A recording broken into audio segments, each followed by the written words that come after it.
बंचिले आमे बंचिबा आम परिवेश को सुस्थ रखिबा आम समस्तंकर प्रधान दायित्व एवं कर्तव्य। सेही परिप्रेक्षी रे प्लास्टिक सचेतनता कार्यक्रम आज होची 25तम दिन। यही जो 25टी दिन आमे अतिक्रम करिचे महाविनायक ओलाशुणी एवं अन्यान्य पर्वतमाला विशेषकर आमर बैतरणी रोड ठू चंडीखल पर्यंत प्रत्येक पिकनिक स्थल को आमे जाइछु लोक मान को सचेतन करेचु जे जो माने बनभोजी करने आसुचनी से माने किमिति प्लास्टिक जिनस व्यवहार न करेंगे से को आमे सचेतन वार्ता देचु। आज मध्य आमे सचेतन वार्ता रे बाहरी शोभा यात्रा बाहरी महाविनायक बालिका विद्यालय छात्र छात्रीगण। तेबे state pollution control board and district environment society Jajpur उदीयमान स्वेच्छासेवी अनुष्ठान चंडीखोल विशेषकर सौजन्य डालीजोड़ा वनांचल कटक बनखंड आनुकूल ये आयोजित सुंदर परिवेश सचेतनता कार्यक्रम रे समस्ते सामिल होती स्थानीय अंचलर अधिवासी स्वेच्छासेवी बंधु माने सांबादिक बंधु माने वनांचल डालीजोड़ा वनांचलर जे अछंती चंडीखोल शाखार अधिकारी टुडू बाबू अच्छी एवं अच्छी सामाजिक कर्मी माने अच्छी महाविनायक विद्यालयर प्रधान शिक्षयित्री झुनी मैडम अच्छी आमर सहकारी शिक्षयित्री अच्छी गुटू दीदी अच्छी एवं आम अंचलर जने वरिष्ठ शिक्षाविद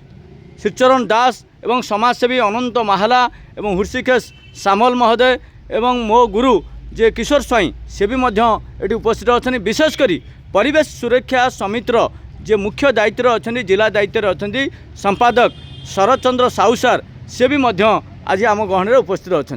एणु समस्त को अनेक अनेक शुभेच्छा अभिनंदन जनाई आम आम कार्यक्रम को आगे नवा एवं एक सचेतन शोभा यात्रा आम बाहर पर्वतमाला को ये हूँ बारुणावंत पर्वत जार पाददेश अनेक आड़ू पर्यटक भाई माने धाई आसती बनभोजी करने से बनभोजी करने जिते आसती साथी नहीं आसती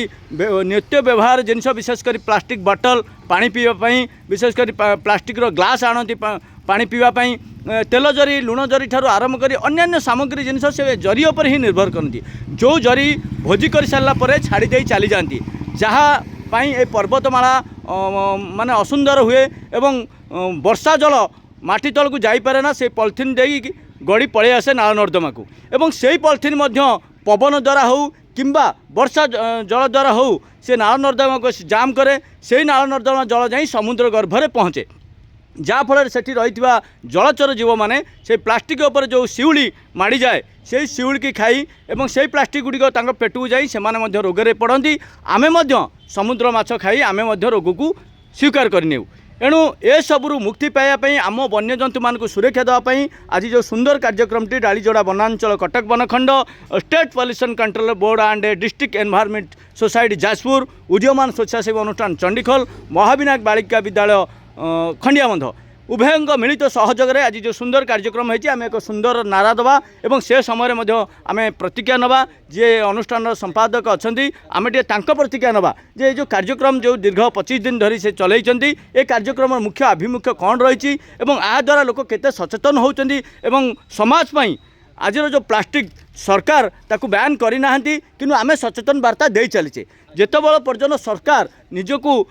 सजाड़ी ना ताल आम परिवेश सजाड़ी पारिबा नहीं बोली आमे चिंता करुचे खाली ये स्लोगान आउ सचेतन प्लाकार्ड बा अभियान करदेले जे प्लास्टिक मुक्त हो ताहा भी नुहे। एणु ए सब को आखि आगे रखी आम टे जी अच्छा दायित्व में शरद चंद्र साहू सार आम टे प्रतिज्ञा नवा जे ए अभियान द्वारा कौन समाजर मंगल हो पार्टी। सर आपन टे आपन परिचय दिंतु। Doctor Sharad Kumar Sahu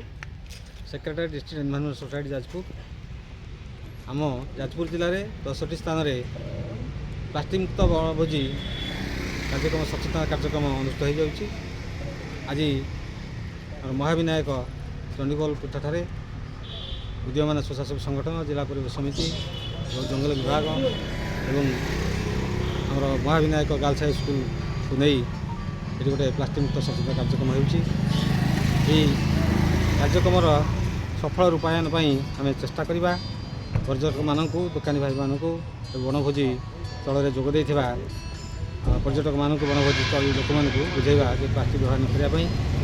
reuse recycle return reduce आदि पंथा अवलम्बन करेंगे और तार अल्टरनेटिव जो प्लास्टिक पॉलिथिन रही कपड़ा बैग है कागज ठुंगा है पत्र दना है व्यवहार कर आम परिवेश को सुंदर करेंगे। ଏବଂ ଆମର ବଣଭୋଜି ସ୍ଥଳ ପ୍ଲାଷ୍ଟିକ ମୁକ୍ତ ହୋଇପାରିବ। ଯାହା କହୁଥିଲେ जिला संपादक महोदय आपण मैंने शुणुले प्रतिक्रिया एवं आम अंचल जड़े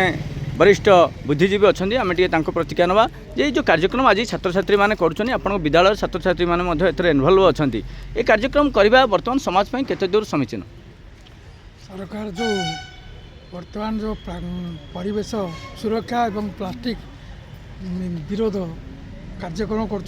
स्वागत योग्य। प्लास्टिकटा बहुत क्षतिकारक जीव जगत पक्षे बहुत अत्यंत क्षतिकारक। प्लास्टिक केवल आम कार्यक्रम खाली बन जगह हेनी समग्र समाज में यहाँ उपकार समस्ते व्यवहार जो आजिकल चारिआडे प्लास्टिक जिनपत्र नित्य व्यवहार जिन प्लास्टिक व्यवहार तेणु ताको समस्त संग्राम करी एटा बंद करा सरकार को आम अनुरोध करचु दृढ़ कार्यानुष्ठान ग्रहण करी प्लास्टिक मुक्त समाज गठन करने सचेतन समस्या हवा उचित। प्लास्टिक मुक्त समाज गठन पर सचेतन आवश्यकता अच्छी बोली आमर सार कहते आपण मत कौन रही। मो ना हृषिकेश सामल। सरकार तरफ जो प्लास्टिक मुक्त करने जो पदक्षेप निया स्वागत योग्य पदक्षेप एवं समस्ते कनसस हवा उचित एवं जो प्लास्टिक नित्य व्यवहार जो जिनटार प्रत्येक जिनस प्लास्टिक द्वारा व्यवहार कराकू कौन जगार निर्दिष्ट जगह रखी विभिन्न जगार न पकड़ा अनुचित आ द्वारा वायुमंडल दूषित होती जल ये जल को गले जल दूषित होकर माछ मैंने खाई मृत्यु मुखर पड़ुंट। बण जंगल में भोजी भात कर जो सब आसुँच पर्यटक मैंने पकड़ा द्वारा बुला षंड गाई एम खाई मृत्यु मुखर पड़ुंट। तेणु नवेदन समस्ते ये पदक्षेप नवा उचित। धन्यवाद।